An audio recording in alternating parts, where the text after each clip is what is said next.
نہ کرتے، اس لیے ہمیں ڈی ٹریک نہ کیا جائے، ہم اپنی منزل کی طرف بڑھنا چاہتے ہیں۔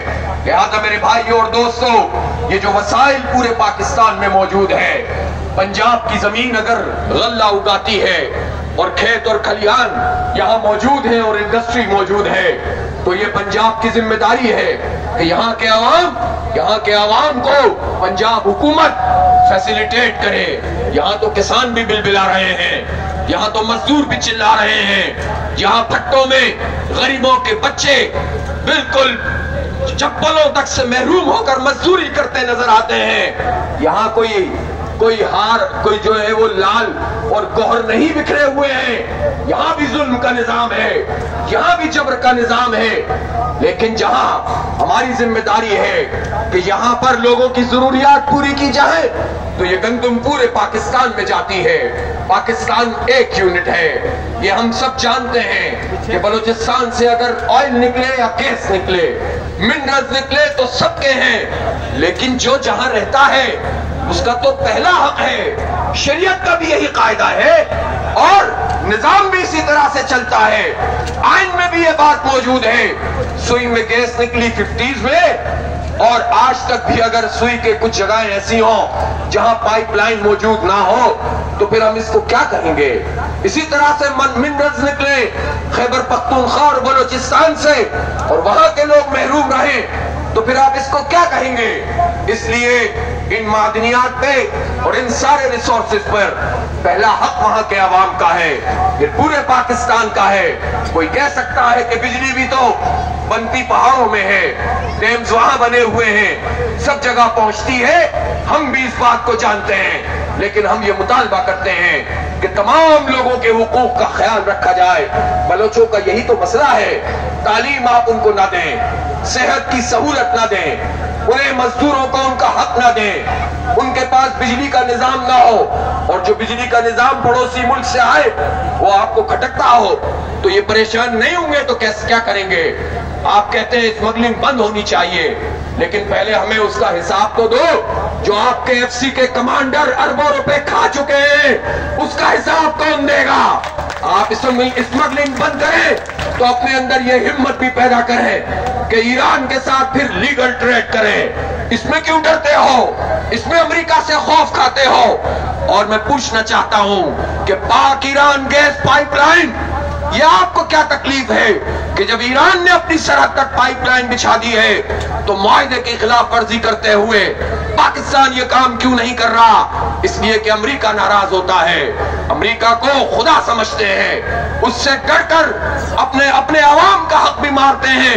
اس لیے آپ بھی اپنی ساری ذمہ داریاں پوری کریں، ہمیں لیگل ٹریڈ دے دیں، ہمیں لیگل طریقے سے تجارت کرنے دیں، ہمارے لیے ان پابندیوں کو نہ لگائیں جس کے نتیجے میں سب کا روزگار تباہ ہو جائے، سب کی معیشت تباہ ہو جائے۔ اس لیے ہمارے پڑوسی ممالک سے جو بارڈر کے معاملات ہیں وہ بھی باہمی تعاون سے اور مقامی لوگوں کے تعاون سے حل ہونے چاہیے۔ اور کیا مسئلہ ہے؟ اور یہ مسئلہ ہے کہ irradiation index ہے، یہ سائنٹیفک بات ہے، یعنی سولر سے بجلی بنانے کے لیے سب سے بہترین کوریڈور بلوچستان میں ہے، لیکن آپ نے بھاولپور میں اتنا بڑا پلانٹ لگا دیا۔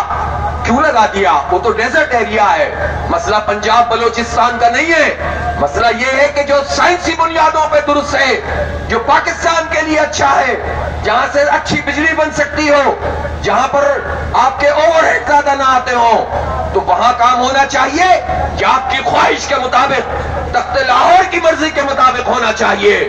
تو پاکستان کو سامنے رکھو گے تو اس کوریڈور کو استعمال کرو گے، ونڈ انرجی کے لیے استعمال ہوگا، سولر انرجی کے لیے استعمال ہوگا، اور اسی طرح آپ کی کچھی کینال ہے جس کو آج تک نہیں بنایا گیا ہے۔ بلوچستان کو پانی چاہیے، اس کی لاکھوں ملین ایکڑ زمین برباد ہو رہی ہے، وہ آباد ہو سکتی ہے۔ روزگار دو، تعلیم دو، آئی ٹی میں آگے لے کر جاؤ، اور اگر پائپ لائن اتنی بڑی رقبے کے اعتبار سے نہیں بچ سکتی، ورچوئل پائپ لائن بچھائیے، ورچوئل طریقے سے گیس کو لوگوں تک پہنچائیے۔ دنیا میں سب کچھ ہو رہا ہے، آپ میں اگر ول ہوگی تو آپ سب کو حقوق دیں گے، اور آپ اگر صرف لوگوں کو طاقت سے ہینڈل کریں گے تو پھر اسی طرح سے بغاوتیں پھوٹتی رہیں گی۔ ہم یہ چاہتے ہیں کہ بلوچستان کے لوگ قومی دھارے میں شامل ہوں۔ الحمدللہ جماعت اسلامی نے یہ کر کے دکھا دیا ہے۔ یہ لاہور ہے اور بلوچوں کا مقدمہ یہاں پیش ہو رہا ہے۔ الحمدللہ جماعت اسلامی نے بلوچستان کو مین اسٹریم میں لا کر دکھا دیا ہے، اور نومبر میں جو ہم اجتماع عام انشاءاللہ کریں گے، مولانا ہدایت الرحمان اس مینار پاکستان میں لاکھوں لوگوں کی موجودگی میں بلوچ عوام کا مقدمہ ہم پیش کریں گے انشاءاللہ تعالی۔ اب آپ حقوق مزید پامال نہیں کر سکتے، آپ مزید عزت نفس کو پامال نہیں کر سکتے۔ ہم آپ کے ساتھ ہیں، آپ کی جد و جہد کے ساتھ ہیں، اور آپ سے پوچھ رہا ہوں، تھکے تو نہیں ہیں؟ پریشان تو نہیں ہیں؟ ہماری مہربانی میں کوئی کمی ہو ہم معذرت خواہ ہیں، لیکن انشاءاللہ ہم آپ کے مطالبات کے ساتھ ہیں، آپ کی جد و جہد کے ساتھ ہیں، آپ کے حق کے ساتھ کھڑے ہوئے ہیں۔ پورے پاکستان کو اس مافیا سے نجات دلائیں گے۔ جو مافیا خود تو اکٹھی ہوتی ہے، عوام کو تقسیم کرتی ہے، اب عوام اکٹھے ہوں گے، یہ مافیا تقسیم ہوگی انشاءاللہ تعالی۔ وآخر دعوانا ان الحمدللہ رب العالمین۔ حافظ کے ہم دستو حافظ کے عبد المتین اخنزادہ صاحب سے گزارش ہے